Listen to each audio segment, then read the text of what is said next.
This is not a public lecture. This is not for the debating mind.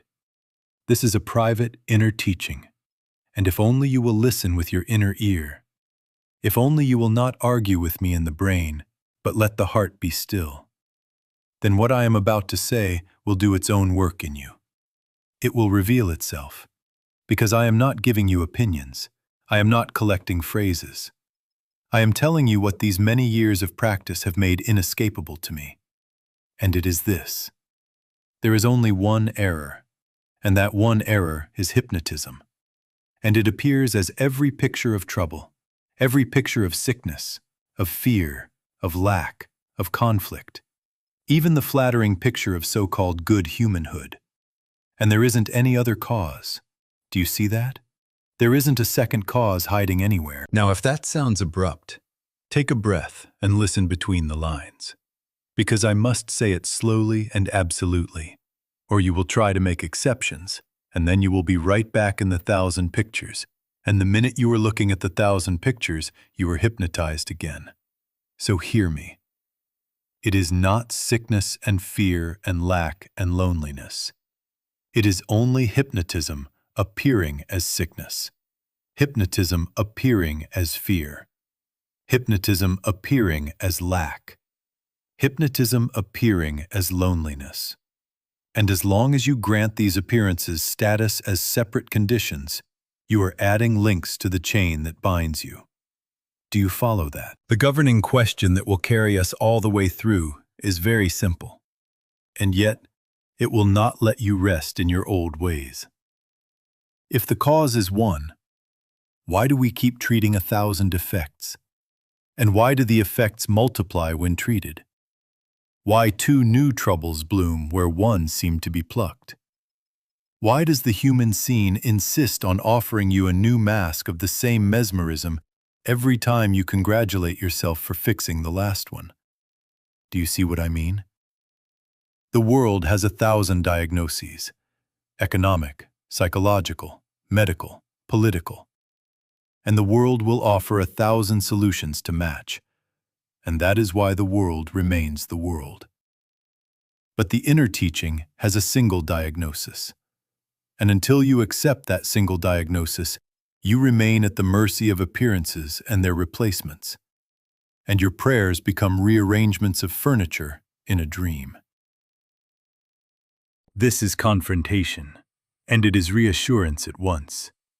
Because it means you have not been wrestling with realities at all.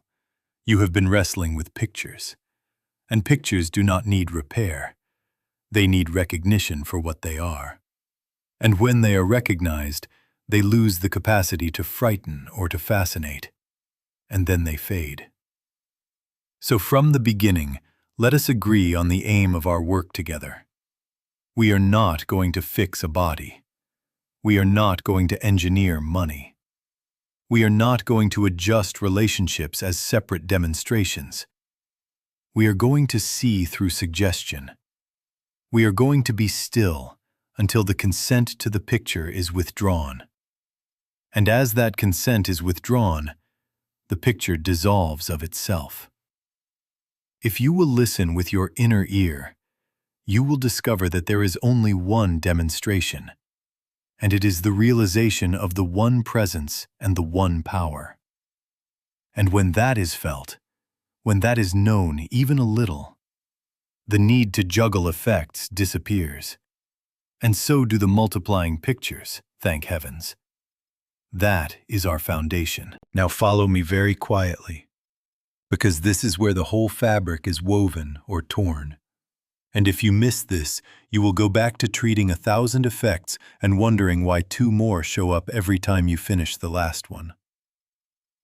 There is only one life, and that is God. There is only one mind, and that is God. There is only one soul, and that is God. There is only one spirit, and that is God. There is only one law, and that is God. Do you see that? Do you feel the absoluteness of that? Because if there is one, there cannot be 2. And if there cannot be 2, there is not God and something else hiding in the corner. If God is the only presence, then presence is filled, no vacancy sign anywhere. And if God is the only power, then power is complete. No leftover wattage for disease, for lack, for hate, for danger. There is not enough space in infinity to tuck a second cause. There isn't any. This is the relentless negation, and you must let it do its work like a tide washing the beach, of all the litter that the senses bring you every morning. You cannot believe that there is God and a sickness too. No. You cannot believe that there is God and an enemy too. No. You cannot have God and fear together in one consciousness, any more than you can stand in two rooms at once. Do you follow that? And please hear this with your inner ear. This is not human denial. This is not closing your eyes and chanting that the hurricane isn't blowing while your knees shake. This is spiritual recognition that removes fear's foundation. Because when the allness of God is realized as presence and power, that which claimed a second law finds no law under it. That which claimed a second life finds no life in it. And the panic has nothing to feed upon. And it starves. In other words, when you name a thing real, you consent to it and bind it upon yourself with your own belief. You give it the only law it will ever have, your consent. In other words, when you recognize it as suggestion, you withdraw consent, and the picture goes back to the nothingness from which it came. Because it never had substance, it only had your attention. In other words, fear is fed by the authority you award to sense testimony, and it is unfed when authority returns to the One. As long as you stand and argue with appearances, you are saying to them, yes, you are real enough to fight, and so you must keep fighting. The very minute, you rest in the allness of God and refuse them reality, you have taken their breath away, and healing begins in the degree of your non-reaction. Do you see what I mean? So then the logic is merciless, and it is tender. If God is infinite good as the only presence and power, what we have been calling error cannot be a thing. It cannot be a second substance, a rival life. It must be a misperception, a suggestion believed. And therefore, our work is not to fix a thing, but to understand the mechanism by which the false seems to be true. We must name the channel that carries these pictures to us, the one device by which the unreal borrows our consent. In a moment, I will name it, and when you see it, you will stop chasing pictures and start waking up. Here is the name of that channel, the device by which the unreal borrows your consent and walks around as if it had shoes on. Hypnotism. And do not let the word frighten you or make you think of stage shows and dangling watches. Listen with your inner ear. Hypnotism is simply a suggestion accepted as truth. It is a thought with no cause in God that, once believed, produces a complete experience. Sensations, emotions, pictures, urgencies, without any substance, without any law, without any life of its own. Do you follow that? It is a nothing that, given your yes, parades as something. It is a whisper at the door that, once you open, shouts and rearranges your furniture. And yet it never had a deed to the house. It only had your permission to enter. So then you must hear this drumbeat until it writes itself in you. There is not hypnotism and a disease. There is only hypnotism appearing as disease. There is not hypnotism and lack. There is only hypnotism appearing as lack. There is not hypnotism and danger. There is only hypnotism appearing as danger. There is not hypnotism and good fortune. There is only hypnotism appearing as flattering good humanhood. Do you see that? Do not let the mind split the one lie into 1,000 interesting fragments, because that is how it keeps itself employed and you enslaved. It says there are 10 problems, and therefore 10 remedies, and it begins to assign them. This one medical, this one financial, this one psychological, this one political. And you become a manager of symptoms in a world of your own permission. In other words, the multiplicity is not in reality. It is in the mind's argument. The root is one acceptance of sense testimony, one yes to an appearance. And from that one yes, a family of pictures is born. And you think you must raise them and educate them and pay their bills. But you do not. You only need to see that you signed the birth certificate with your consent. This is why it is uncomfortable at first, because the human mind wants an enemy out there, a person, a germ, a market, a past, a fate. It wants to point a finger and say that is the cause, and then it wants to marshal its forces to do battle. And that is how 2 more troubles show up while you are polishing your sword. Hypnotism reveals that the so-called enemy is your own consent to appearance, not as guilt, not as self-condemnation, but as simple mechanics. Open the door and the wind blows in. Shut the door and the wind remains what it always was. Air without authority over you. Do you see what I mean? Now take comfort in this, because the very thing that makes the diagnosis chafe at the human pride is the thing that gives you dominion. If there were 10 causes, you would need 10 saviors. But there is one suggestion, and therefore, one savior. One presence realized, and the picture loses its breath. I am not asking you to strain or to make affirmations at the picture. I am asking you to recognize the mechanism by which pictures come to be believed. And then you will stop treating effects and begin to be still. And in the degree of your non-reaction, the spell weakens. From here, our work is clear.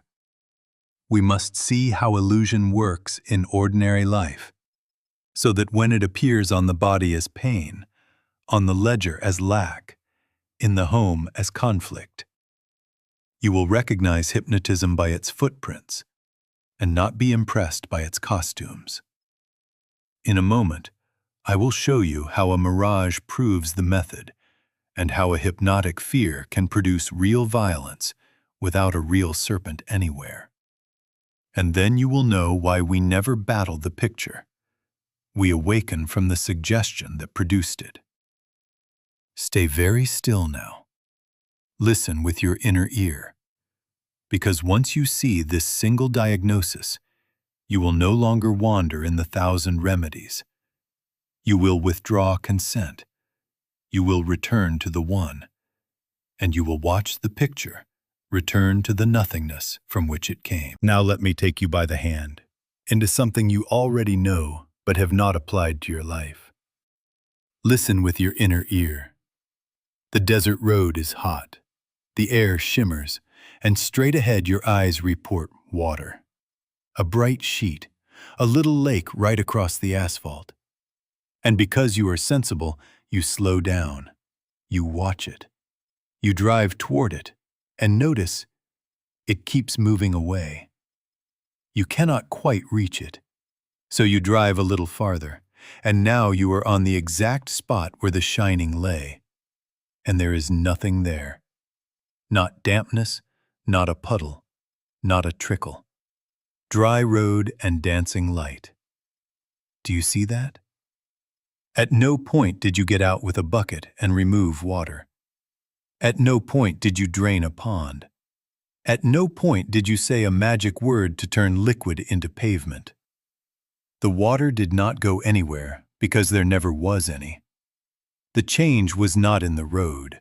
The change was in you. In other words, you were dehypnotized as to that picture. That is the method in its purity. You did not fix illusion. You saw through it. You did not argue with it, and you did not attack it. And you did not organize a committee to study it. You simply came close enough or changed your angle enough that the mechanism which produced the picture could no longer fool you. And then the entire emergency vanished without having been healed. Do you follow that? You could have panicked and slammed the brakes and skidded. You could have tried to go around to avoid getting stuck. You could have called the highway department to complain about the lake. All of that would be action taken under a false picture, and it would not have changed the fact that there wasn't any water to begin with. There isn't any. Now translate that very calmly to your daily reports. Because the world is throwing mirages at you all day and night. Headlines blazing, lab results printed, bank statements typed in neat columns. And they are vivid, oh yes. They glisten like that sheet of water in the heat. And you slow down, and your heart quickens, and your mind begins to plan. What do I do about this number, this finding, this article? And I am saying to you, do you see that the picture can be vivid and still be false? Do you see that vividness is not substance? A headline is sense testimony. A lab printout is sense testimony. A bank balance is sense testimony. They are photographs of an angle, a moment. They are not God and they are not law. If you treat them as final truth, you will steer by a shimmer, and you will create accidents where there was only sunlight. Do you follow that? In other words, if a mirage can appear as water, hypnotism can appear as a body condition, as a financial condition, as a relationship condition. It is one mechanism dressing itself in costumes that your five senses have learned to respect. So do not rush out with buckets to bail your life. Do not try to fix the picture, because every time you chase it, it runs down the road ahead of you. And when you arrive, it is moved. And in the time you were chasing, 2 more pictures rose up to the left and the right, and you are busy again. And you call that living. Stop. Be still. Let the inner angle shift. Let spiritual sense take the wheel. When you are still enough to know that God is the only presence and the only power, you have changed your angle to the road. The glare softens. The sheet of fear loses its sparkle. The printout is what it is, and yet it is not authority. The statement is what it is, and yet it is not law. And in the degree that you refuse them reality, the panic has nothing to feed upon, and it starves. You do not remove water. You recognize mirage. You do not remove disease.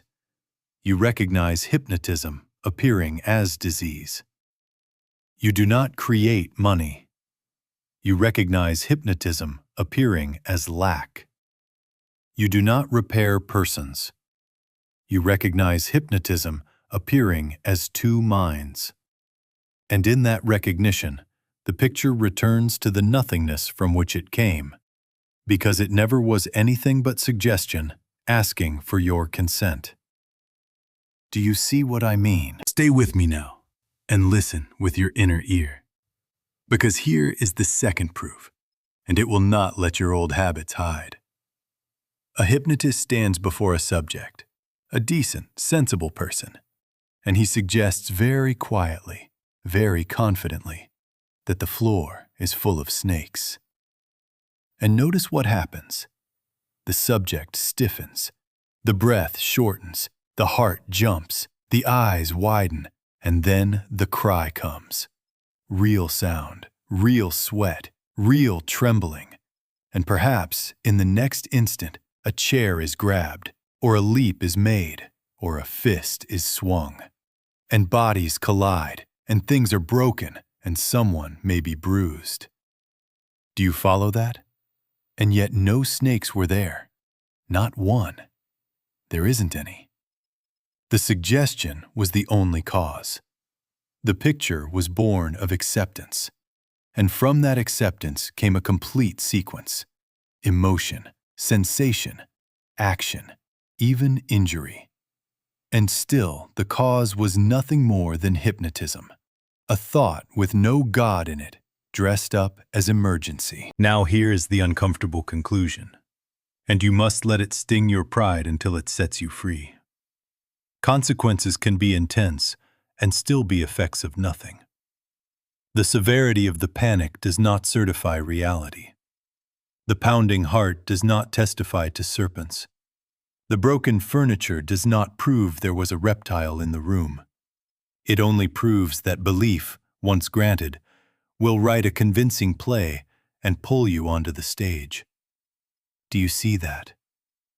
In other words, the body's fireworks, the rush of chemicals, the tightening in the gut, all of that can be the echo of suggestion and not the presence of a second power, not a rival law, not a real cause. And what is the cure?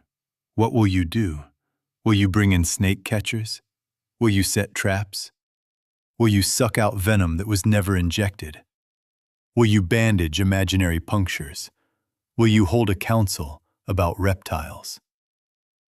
You can do it, and while you are doing it, the play continues, and new scenes are written. Now there are snakes under the seats, and behind the curtains, and in the next room. Because you are still inside the story. You are still treating effects. The only cure is to wake the subject, get unhypnotized, break the suggestion, and in the instant of awakening, the entire menagerie vanishes without a fight. The heart steadies, the breath returns, and no defense is required because there is nothing to defend against. Do you follow that? Translate that now to our work as practitioners and students of the inner way. Because as long as you throw your energy against the picture, you remain a character in the hypnotic narrative, and the script will hand you another scene, and another, and two more will spring up while you are congratulating yourself on your last victory. Your task is not to fix snakes, not to treat bites, not to rearrange props on the stage. Your holy task is to recognize the absence of actual cause, to refuse reaction, to abide as the consciousness of God as the only presence and the only power. And in the degree that you do not react, in that degree the suggestion finds no believer, and the scene cannot continue. In other words, you cannot cure a lie. You can only stop telling it. You cannot mend an illusion. You can only see that it never was. So then be very clear, because inevitability is at work in both directions. As long as you treat effects, you certify the story, and you must live out its next chapter. But the minute you withdraw consent, the author loses his ink. Awaken from the suggestion, and the picture collapses into the nothingness from which it came. This is why we never battled the picture. We awaken from the suggestion that produced it. This is why we never grant reality to fear just because it is loud. We go back to the One. We rest in the allness of God, and the drama has no actor left to play. Do you see that? Do you feel the mercy of it? For it spares you a lifetime of snake hunts and returns you to the stillness in which no second power can ever arise. Now here is the correction, and I must say it firmly because your habit will try to slip away from it. As long as you treat effects, you certify the picture. You grant it reality. And the very belief you use to fight it is the belief that feeds it. Do you see that? Treat disease as if it were there to be cured, and you enthrone disease in your consciousness. You kneel to it, and in kneeling, you invite its relatives. One symptom is coaxed out the door, and two show up at the window. Treat lack as if it were an actual condition, and you affirm a universe in which a second power called scarcity has laws and calendars. You push one unpaid bill off the desk, and two more slide in under the blotter. In other words, the cause was never addressed. Hypnotism was left unchallenged, and suggestion must write a sequel because you have purchased a ticket to the show. Do you follow that? This is the multiplication of pictures, and it is inevitable as long as you play manager in a theater of illusions. Pluck a weed, 2 more grow. Argue down a fear, another voice rises. Solve one conflict with clever speech, and tomorrow a new misunderstanding walks in with clean shoes. Why? Because the root consent. There is a power apart from God, remains intact. The mind likes this busy work. It calls it responsibility. It calls it prudence. But I tell you, it is material meta. It is life lived in the newsreel of appearances, running from picture to picture with a mop and a hammer, never asking who is turning on the projector. Material meta makes heroes of firefighters who never ask why the same building burns every night at 8. You admire your speed. You polish your methods. But you are still inside the script, and the scriptwriter smiles because you are collaborating. Do you see what I mean? And be careful here, because the trap is subtle. It is not only the ugly pictures that keep you hypnotized.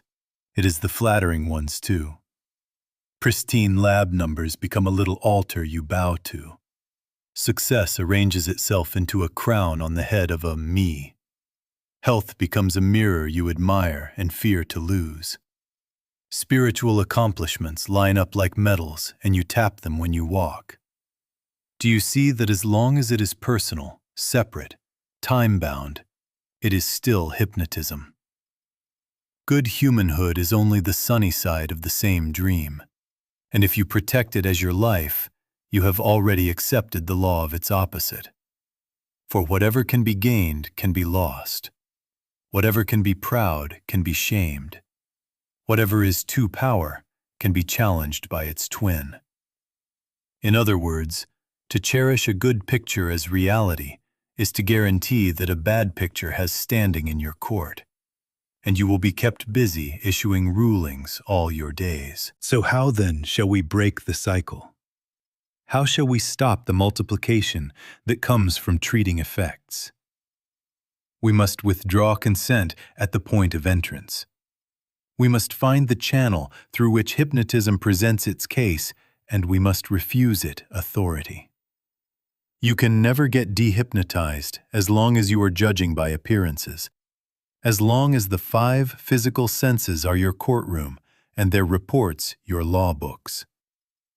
And so, in the next breath of our work, we will name that instrument, sense testimony, and we will touch the only exit, spiritual sense. Be very still now and begin to suspect your senses of overreach, because when they are quiet, when they no longer shout their verdicts, the one presence and power is felt, and the pictures have no believer left to multiply. Here is the hard law, and you must let it settle into you like a stake in the ground. You can never get unhypnotized as long as you are judging by appearances. As long as the 5 senses are your reporters, you will receive the mirage as fact, and you will plan your journey around heat shimmer. Do you see that? The senses are not evil, they are limited. They photograph a surface and hand you a headline. And if you call that headline law, you will live under the tyranny of ink. Sense testimony is the hypnotic channel. It is the only door error has. It is the only microphone suggestion uses. Turn that volume up, and every picture is convincing. Turn it down, and the same picture loses breath. Do you follow that? So what then is the exit? What then is the faculty by which we know truth when the eyes say one thing and the ears say another? It is what I have called spiritual sense. And I want you to hear this with your inner ear, because it is not poetry. It is a capacity. Music is not sound alone. Music is a faculty that hears the structure, the line, the silence between notes. Anyone can hear noise. Only the musician hears the symphony. A canvas is pigment on cloth to the eye, but to the artist, a world stands forth. Proportion, light, relation. Anyone can see color. Only the seer beholds the form. In the same way, spiritual sense perceives what is not in the photograph. It recognizes presence where the senses report absence. It knows power where the senses report threat. And so I say to you, in the cadence of practice, I see that which is not visible. I hear that which is not audible. I know that which is not knowable to the senses. Repeat that until it becomes the climate inside you. Now the instruction is as simple as it is demanding. And if only you will listen with your inner ear, you will prove it for yourself. The only way you can be dehypnotized is when the 5 physical senses are quiet. Be still inside of you. Shut every door of reaction. Let the eyes look, and yet do not let them rule. Let the ears catch the words, and yet deny them authority. Let the skin report its storms, and yet refuse to crown it king. Be still, not stubborn, not braced. Be still as one who remembers there is only one presence and one power, and therefore no second law is entering this room. In that stillness, sense testimony is not fought. It is unfed. It has no believer to animate it. And in that degree, the picture begins to evaporate of itself. Do you see what I mean? Please understand, this is not an efforting at the picture. This is the cessation of consent. This is not positive thinking about a negative scene. This is the recognition that the scene never had cause in God, and therefore never had law. The practice is brief, and it is constant. When an appearance arrives, withdraw your agreement, rest a moment, let the inner ear take precedence, let the inner eye open, and hold to the refrain until you feel the soft certainty, I see that which is not visible. I hear that which is not audible. I know that which is not knowable to the senses. When that certainty steals over you, even a little, notice how your breath returns, how the urgency fades, how the scene loses its claws. That is dehypnotization beginning. From here our road is plain, and we will walk it together, because I do not want this to remain abstraction. We will apply this method exactly where the world shouts the loudest, and the senses claim the most proof. On the body, on money and supply, and on relationships. We will not treat effects in any of these arenas. We will quiet the senses, return to the one, and watch as the pictures, having lost our consent, have no stage on which to perform. Do you follow that? Now we take this right where the world is most insistent. And I want you very quiet for this, because if you miss it, you will go back to bailing MIRAGE with a bucket. There is no such thing as disease in God's universe. There is only hypnotism appearing as disease. Do you see that? There is not God and a sick body too. There is not one life and an opposing life that can fail or rot. There isn't any. The body is not an entity to be repaired. It is a screen on which suggestion projects its pictures. And if you believe the picture to be the thing itself, you will be busy with paint and ladders while the projector runs undisturbed. Do you follow that? So then the practitioner's stance is simple, and it is sacred. You cannot cure a disease, there isn't any. You can only break the spell that calls itself disease. You cannot treat a person, you cannot treat a condition. You can only withdraw consent from sense testimony and abide in the recognition that there is only one life, and that life is God, infinite, indivisible, perfect, present. As long as you react to the picture, you animate it. As your reaction fades, its breath is taken away. Healing takes place in proportion to the practitioner's reaction to the appearance. Less reaction, more clarity. Less fear, more God felt. Do you see what I mean? Here is your in-the-moment script, and I want you to practice it until it becomes reflex. When the body shouts, pain flares, fever rises, numbers glare, do nothing first. Be still. Withdraw consent. Say within, quietly, not to persuade but to remember. There is only one life, and that is God. This sensation has no law in God, no cause in God, no substance in God. I will not argue with a picture. I recognize suggestion, and I return to the One. Then rest. Let the breath settle of its own accord. Let the mind unhook from the printout and the clock. Listen with your inner ear until the soft certainty whispers, I see that which is not visible. I hear that which is not audible. I know that which is not knowable to the senses. If you feel that even a little, notice how the urgency slackens, how the fear drops its voice. That is the spell loosening, dehypnotization beginning. And be warned tenderly. It is not only the ugly picture that binds you. It is the flattering one too. To worship rosy color, strong pulse, clever metrics, as your life is to accept their opposites as law. Good humanhood is hypnotism smiling. Poor humanhood is hypnotism scowling. Both are pictures on a screen, and neither is the substance. Your life is not in flesh.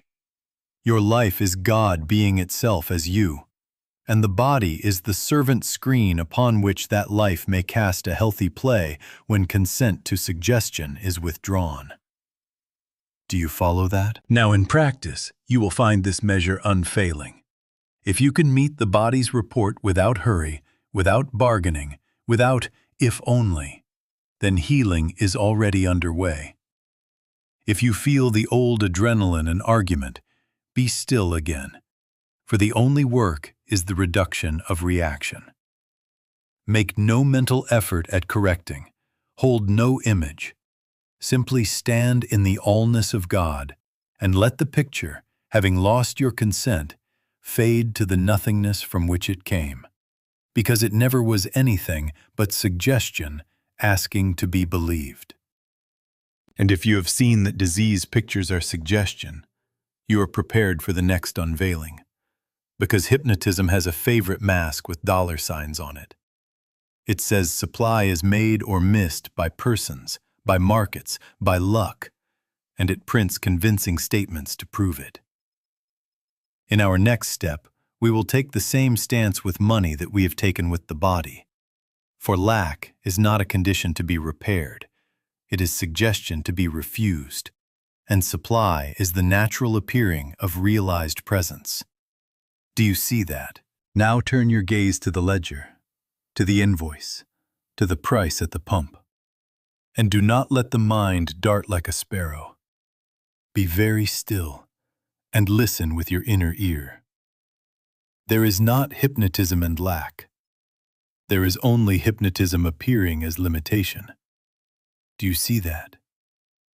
It is not the economy, not the employer, not the market, not inflation.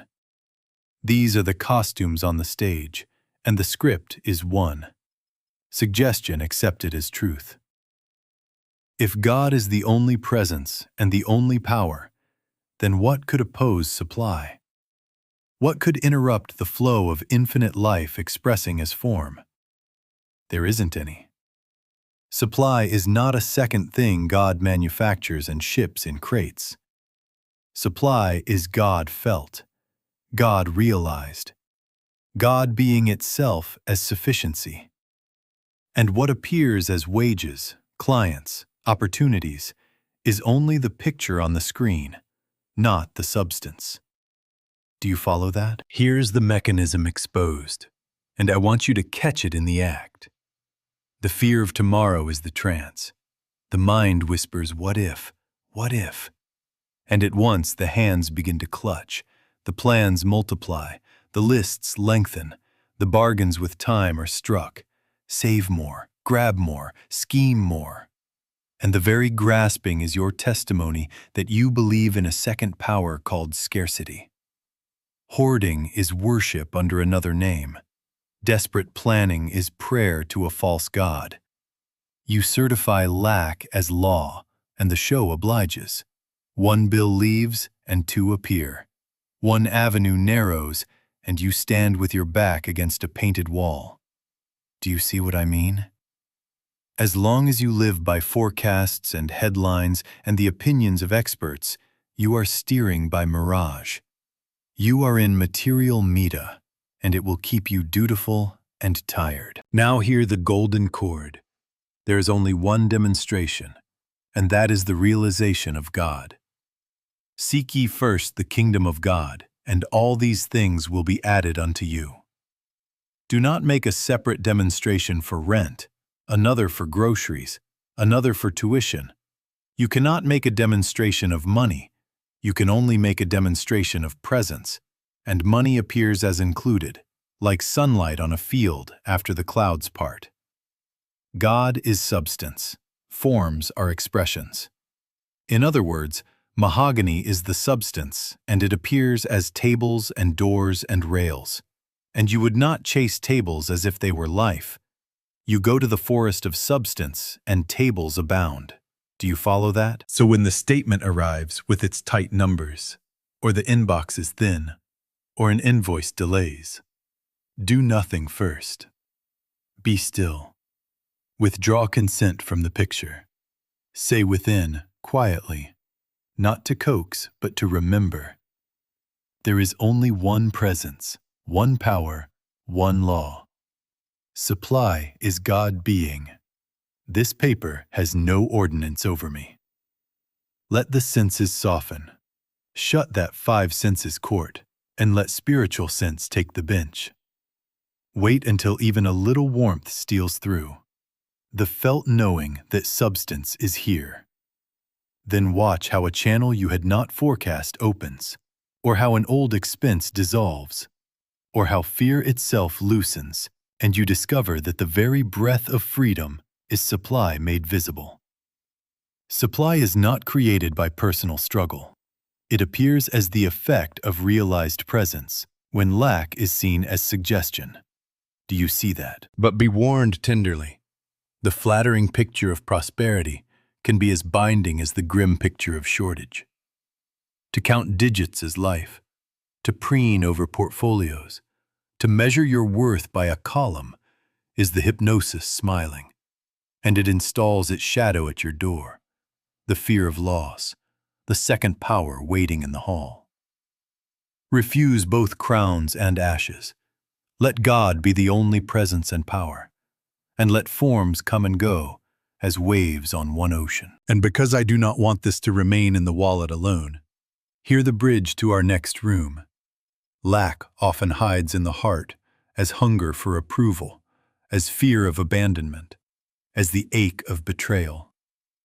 It is the same one suggestion pretending to be two minds with two powers, yours and another's. In our next step, we will take this very method into relationship, where the sense testimony is loud and personal, and we will see that as the recognition of the one mind dawns, the picture called conflict cannot stand. Do you follow that? Now we carry this light into the room where it feels most personal. The dinner table, the office, the marriage bed.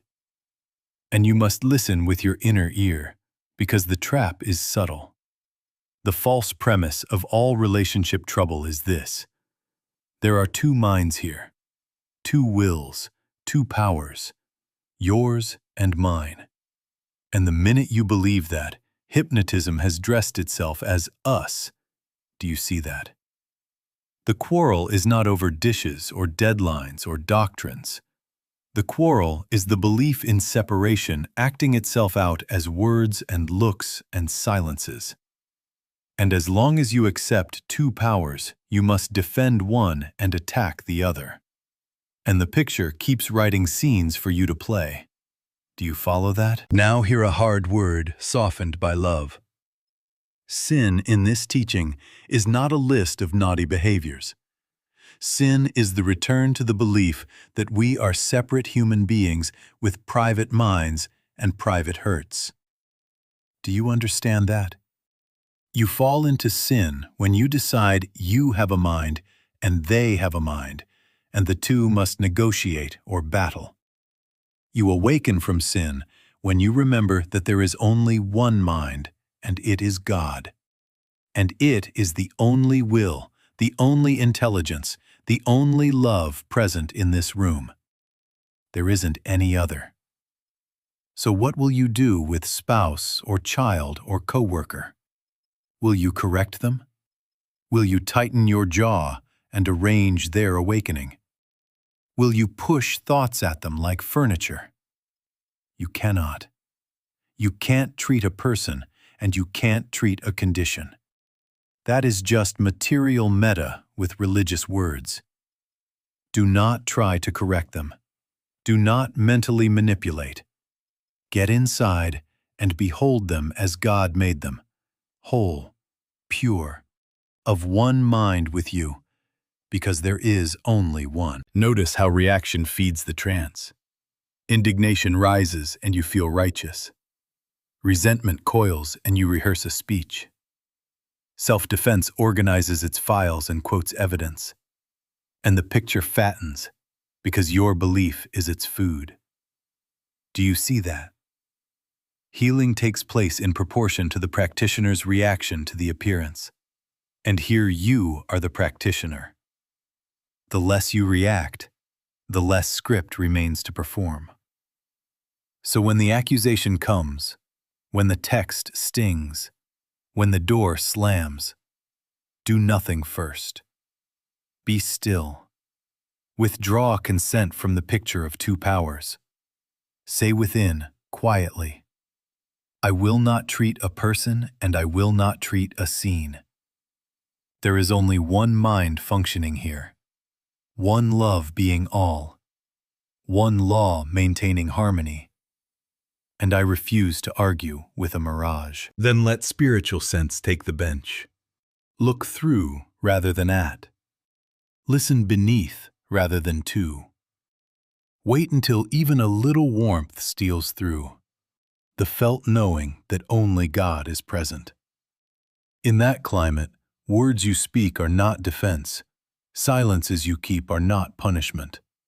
Perhaps an apology comes without humiliation. Perhaps firm clarity arises without sharpness.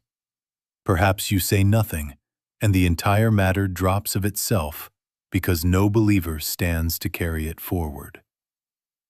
Do not tell anybody that they must correct themselves. Do not announce their hypnosis. Hold them inside, tenderly, where Christ is the only identity, and watch the picture called conflict lose its ordinance. And now see the unity of our way, because body, money, relationship are not three problems. They are three costumes on one suggestion. The instant any news arrives, pain, invoice, insult, do the one practice. Be still. Shut the five senses court. Withdraw consent from the picture of a second power. Recognize God as the only presence and the only power. And wait until the inner certainty whispers that what is true here. In that recognition, the mirage evaporates by its own nothingness, and life, which is God, stands revealed as the only relationship there is. Do you follow that? Now here is the live practice, the moment the news arrives. And I want you to hear it with your inner ear, because this is where the whole teaching stands or falls. The phone rings, the test result posts, the headline flashes, a baby is born, a dear one is said to have died, the market dives, a door closes, and your senses rush in like reporters with flashing cameras. And what must you do?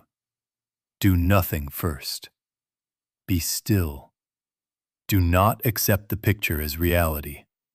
Do not grant it law. Do not let the five senses sit on the bench and pronounce sentence. Do you see that? In that first holy pause, speak within, not loudly, not to persuade, but to remember what is. I know there is only God, only life, only mind, only spirit, only law. There is no opposite power. There isn't any. Say it once, and then let it echo, without effort. Let it ring under the noise until it becomes climate. One presence, one power, one life, one mind, one spirit, one law. And because there is only one, nothing enters from outside to bless or to threaten. Do you follow that? Now notice what begins to happen inside. This is your barometer. The breath comes home, the shoulders settle, the stomach unknots, the eyes soften. The five senses, having failed to get your consent, lose their courtroom voice. Fear loosens because it has no ordinance to quote. And spiritual sense, which is not emotion and not argument, begins to register what was always true. Presence here, power here, law here, harmony here. You are not making good out of bad. You are recognizing God where a picture was asking to be believed. Do you see what I mean? Be very clear. This is not positive thinking, not denial, not willpower. This is recognition. This is the withdrawal of consent from suggestion. This is refusing to treat effects and returning to the one. If the wave of reaction tries again, and it will, be still again. Repeat the inner declaration and wait one breath more until the warmth returns, even a thread of it, the felt knowing. I see that which is not visible. I hear that which is not audible. I know that which is not knowable to the senses. In that measure, you are dehypnotized, and the picture, starved of your belief, must fade. Practice this with every report, the sweet and the bitter, because hypnotism loves both crowns and ashes.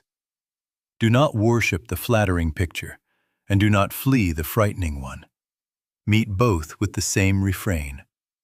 I know there is only God. This is a lifetime discipline. It must not get stale. Do not let it become a slogan that gathers dust on your tongue. Ponder it morning and night. Live it in the small hours when no one is watching, and let it ripen from words into consciousness. Until the instant the news arrives, you are already home in the one, and the mirage has no audience left to enchant. Do you see that? Now we close, but we do not end. Because this work cannot end. It must become climate. And I want you to take the whole arc in one sentence and let it ring until it replaces your blood. There is only one error: hypnotism. And it appears as every form of sickness, lack, conflict, and even so-called good humanhood. Therefore, the cure is one: dehypnotization by quieting sense testimony and realizing God as the only presence and the only power. Do you see that? Say it 3 times inside, not as magic, but as remembrance. There is only one error, and it is hypnotism. There is not hypnotism and disease, or hypnotism and poverty, or hypnotism and quarrels. There is only hypnotism appearing as these pictures. So the only practice is to awaken. The only method is to be still. The only authority is God. If you hold that, the mirage has no water to offer you. But be warned and comforted at once.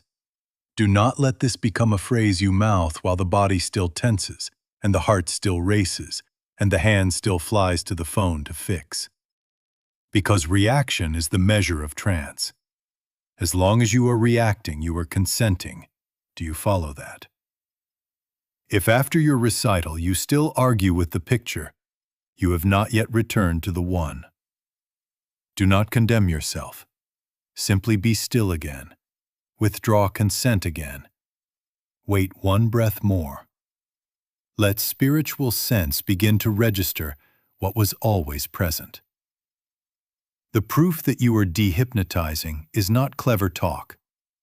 It is the slackening of fear and the soft certainty that nothing enters from outside to bless or to threaten. Now the assignment, and I give it with all the love and authority I have gained by proving this in much more than 20 years. Set apart daily periods of inner stillness, small but sacred, morning and evening, and a third if you can in the middle of the day.